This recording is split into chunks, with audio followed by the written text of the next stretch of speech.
poder en tus manos. Elecciones regionales y municipales 2022.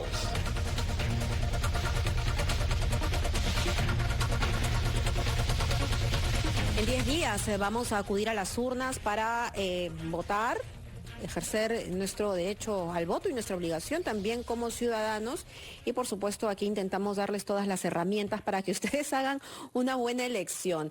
Y la verdad es que hasta eso irónico puede suceder porque vemos que en los últimos días denuncias que manchan esta competencia a las diferentes municipalidades, en diferentes regiones, en diferentes localidades, nos hacen pensar que la oferta no es muy buena. Vamos a revisar qué es lo que está sucediendo a 10 días de estas elecciones regionales y municipales con Fernando Tuesta. Él es docente de la Católica y también ha sido presidente de la Comisión de Alto Nivel para la Reforma Política.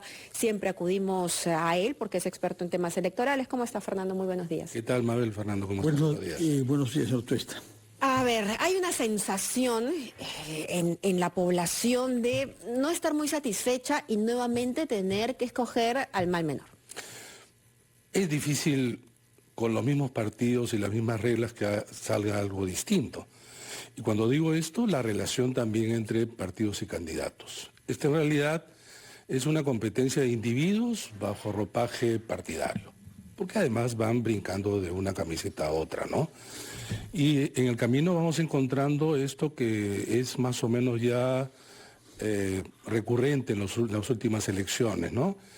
En donde hay incentivos muy altos para que aventureros y de todo tipo, por no decir corruptos, se metan a la política. Y al contrario, es un desincentivo para gente, digamos, interesada en hacer bien las cosas, pues se retire, ¿no? O no ingrese a la política. Eso es terrible. Estamos llegando a puntos extremos, aunque en el Perú parece que no tenemos fondo, ¿no? Lamentablemente. Uno de los temas que ha saltado a la luz en los últimos tiempos es lo que se pretendía, una reforma importante, que haya un financiamiento público a los partidos proporcional al número de votos que obtienen en las elecciones. Y hemos descubierto que en algunos casos se ha usado el dinero para tareas discutidas. Estamos hablando de un salario a la presidenta de Somos Perú, la señora Lee, de una remuneración también al secretario general de Perú Libre, Vladimir Cerrón, y de pagos a media training hechos por Renovación Popular a un ex congresista, el señor Gago. Explíquenos, por favor, si esto es ilegal, a qué se puede y a qué no se puede destinar la plata de nuestros impuestos que el Estado dona o da a los partidos. Primero aclarar, Fernando, algo que en redes sobre todo se desconoce, se ignora y a veces de mala fe. La ley de partidos es del año 2003. Ahí se consignó por primera vez en la historia otorgar dinero de manera tal que los partidos puedan tener como cubrir lo siguiente: su funcionamiento ordinario y la formación de sus miembros, de sus militantes, para que mañana sean dirigentes o candidatos, ¿no? Recién a partir del 2017 se hace efectivo este pago, 2017. Y se han hecho algunos ajustes en el 2020. Se dice la norma que no más del 50% para gastos ordinarios. ¿Qué se entiende por gastos ordinarios? Para empezar, si la ley le exige a los partidos para inscribirse a 67 comités provinciales, por lo menos que tengan un local, por lo menos. El local requiere pues, que se amueble, pagar servicios y se paga personal. Pero ¿cuál es la idea del pago a personal? El personal necesario para que este local y el partido funcione, ¿no? Asistentes, secretarios, seguridad, comunicadores, para que muevan las redes, etcétera. Un contador que tiene que justamente realizar estos trabajos, un tesorero, un abogado. Pero de ahí a pagar dirigentes, la ley no lo prohíbe, el reglamento tampoco lo puede hacer, pero ese no era el objetivo.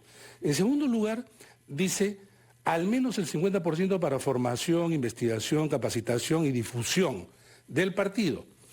Y ahí han entrado estas consultorías o pagos profesionales en donde tú dices, realmente el partido necesita gastar, en este caso, un porcentaje alto, que sumados es la mitad de lo que reciben en el año, para este tipo de capacitación. Pero ahí, siendo abogada del diablo, uno podría decir, esa apreciación puede ser muy subjetiva. Yo como partido puedo decidir que esto sí me es realmente importante. Estoy siendo abogada del diablo. Sin duda, sin duda. Lo puede ser, pero hay que preguntarle a los militantes. Finalmente, ¿quién debe fortalecerse? ¿Quiénes son los beneficiarios? La organización y sus miembros. Estoy seguro que los miembros del partido, de todos los partidos, desconocen el uso de los recursos. Es más, estoy seguro que la gran mayoría ni siquiera sabía que el partido recibía cantidades importantes de dinero. ¿Qué van a recibir estos partidos del 21 al 26? Van a recibir 78 millones de soles, repartidos un quinto por año. Ese quinto por año gastado en estos dos grandes campos que he señalado. Entonces, ¿qué han hecho los partidos en realidad? Lo que hemos visto bajo denuncias periodísticas, que los beneficiados son dirigentes y allegados. Dirigentes y allegados. ¿Eso fortalece a los partidos? No. Muy por el contrario, hasta su propia imagen y reputación se ve dañada por este mal uso. Ahora, es ilegal, ante tu pregunta, y disculpe todo este recorrido, bueno, creo necesario. En todo caso, lo que usted dice es que no es ilegal, pero no es que es sacarle la vuelta a la ley. Es sacarle la vuelta a las normas, es sacarle totalmente la vuelta a las normas. ¿Cómo es posible que se paguen prestaciones de servicios profesionales, 180.000 soles, 120.000 soles, luego 226.000 soles, en la administración pública, donde es el manejo del Estado, requeriría un concurso público abierto, bueno, una serie de reglas de exigencia. Sobre ese tema del uso del financiamiento público al doctor Fernando Tuesta. Tenemos que ir a una pausa. Yo le ruego que se quede con nosotros porque tenemos cosas de coyuntura que preguntarle. Como usted imaginará bien, el caso de Gonzalo Alegría, candidato a Lima Metropolitana. Quiero que nos diga qué cosa prevé nuestro sistema normativo respecto de su eventual exclusión de la carrera municipal. Primero vamos a una pausa y lo tomamos con Fernando Tuesta Soldevilla. El poder en tus manos.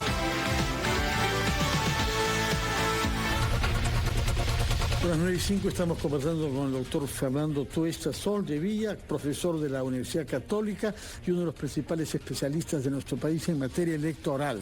Nos ha explicado por qué la ley es imprecisa respecto de la atribución del financiamiento público a la remuneración de los dirigentes de los partidos, tal como ha salido a luz en el caso de Perú Libre y de Somos Perú, así como algunas contrataciones para hacer media training en el caso de Renovación Popular. Ahora queremos hablar sobre un tema que ha conmovido la opinión pública, es un tema concreto que tiene que ver con la situación del candidato a la Lima Metropolitana, Gonzalo Alegría, candidato de Juntos por el Perú, que se ha dejado saber que ha habido una denuncia contra él formulada por su hijo. Y hay voces que se elevan para que sea retirado de la competencia por esta razón. ¿Es legalmente posible todavía un retiro a estas alturas del proceso electoral? No, como todo proceso hay un cronograma y la última fecha de retiro y renuncia fue el 3 de agosto. A partir de ese momento no puede desarrollarse ninguna de estas dos figuras. Es decir, el partido no puede retirar y ningún candidato puede a su vez renunciar. En todo caso lo puede hacer, pero no se hace efectivo, ¿no? Han habido casos. Ahora, dicho esto, yo creo que, dada lo que se ha informado a través de los medios, en una situación sumamente penosa, le toca a los políticos comprometidos con Juntos por el Perú desarrollar algunos actos públicos importantes, ¿no? Por ejemplo, la bancada de Juntos por el Perú. Si bien es cierto, algunos se han pronunciado, no hay un pronunciamiento de manera conjunta. El partido dice simplemente que se inscribió. Ese es lavarse las manos. Y el presidente del partido tampoco lo ha hecho. No creo que no ha dicho nada. Roberto Sánchez, que es ministro, por otra parte, ¿no? Que es el caso. Además, lo único que dice en el partido es que se inscribió para postular a las elecciones internas. Eso es insuficiente. El partido podría, pues, expulsarlo, por ejemplo. El partido podría, o el presidente, pronunciarse. No es el caso. Ahora, hay una sanción que es muy importante también en elecciones, la sanción social. Y la sanción política se materializará en la votación que adquiera, si es que es el caso, este 2 de octubre. Pero eso esto es importante. da pie para repensar todas estas leyes, ¿no? O este tipo de requisitos que necesita un partido para poder inscribirse, para poder presentar candidatos. Claro, el partido dice, sí, yo cumplí con ABC, pero no es mi problema. Es decir, se cumple con la ley, pero no con el espíritu de la ley. ¿Sabes lo que ocurre, Mabel? Al contrario, la norma peruana en términos electorales es la que tiene más exigencias, requisitos, y los candidatos también. Es decir, se les exige mucho. Durante esta década, estas 2 décadas del siglo, se han reforzado todas las medidas que es posible, creyendo que de esa manera el agua turbia se convertirá en cristalina. No ha ocurrido eso. Y entonces, ¿es un problema solo de leyes? Yo no creo. ¿Sino de qué? ¿Sino de qué? No, hay una combinación. Indudablemente que las reglas son importantes, pero esto lleva también a abrirse nuevos problemas, porque siempre va a parecer insuficiente. En este caso, por ejemplo, que es una denuncia, y en términos también de lo que es los diseños de la justicia, en general, imposible que te retiren por un caso como este de una denuncia, que es reprobable, como todos hemos comentado, pero en ningún caso se llega a la exclusión. La exclusión tiene determinados aspectos que están señalados en la ley. Y yo creo que es necesario e importante involucrar, y está muy bien que los medios de comunicación saquen esto, para que le digan al ciudadano, mira, este candidato es de tales características, está en ti no votar por él. Esto es importante, es una decisión.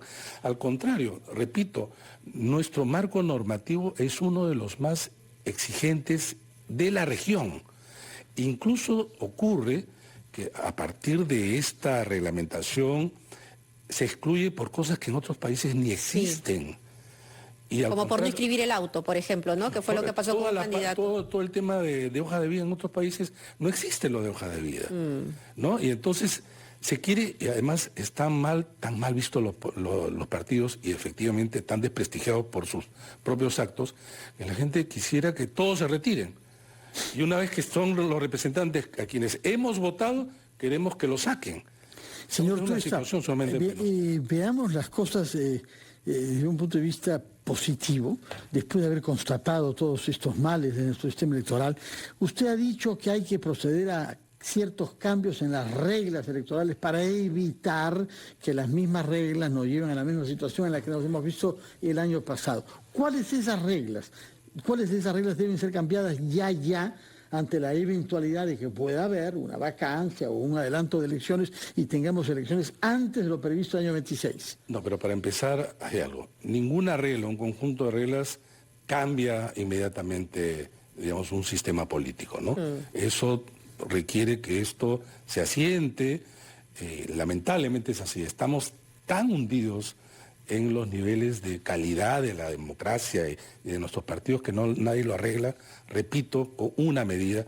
Y ante una situación de esta naturaleza, digamos hipotética, de adelanto de elecciones, no es que vas a tener un paquete integral que sí se requiere. Pero lo mínimo, lo mínimo. No, es que lo mínimo, para empezar, no te va a evitar lo que estamos viendo, sino vaya a depender también de los propios partidos. Y un primer tema, tienes que abrir la oferta electoral ante una eventualidad de esta naturaleza, ¿no? En segundo lugar, es imprescindible que se deje funcionar a las elecciones primarias en donde los peruanos podamos designar quiénes van a ser candidatos. Esto los partidos se han opuesto, pese a que es ley, en 2 oportunidades. Este es un primer tema. Desde mi punto de vista, un segundo tema importantísimo es que la elección parlamentaria coincida con la segunda vuelta electoral. Sí. Despeja una candidatura presidencial, que es lo más importante, una yuxtaposición de campañas, que es esta. Eliminación taxativa del voto preferencial. Son 3 medidas, digamos, mínimas que se tiene que desarrollar. Muchos han planteado otras más, pero si estaríamos en una reelección, ¿no le parece una prioridad ahora?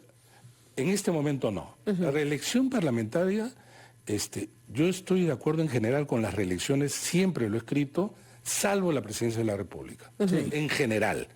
El Perú, además, ya no reelegía en niveles altos. El porcentaje era bajo. 23% en 25 años. Sí. En 25 años, ¿no? En el camino se van poniendo parches, ¿no? Ayer, por ejemplo, el congresista Anderson sustentó el proyecto para que sentenciados por homicidio y secuestro no puedan postular. Sentenciados que hayan pagado ya su pena, ¿no? En la cárcel. Claramente eso tiene nombre propio y estamos hablando de Antauro Humala, pero en general, ¿es una medida correcta?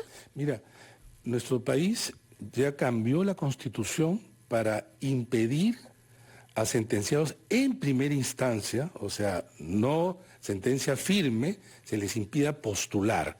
Esto no hay en casi la mayoría de los países.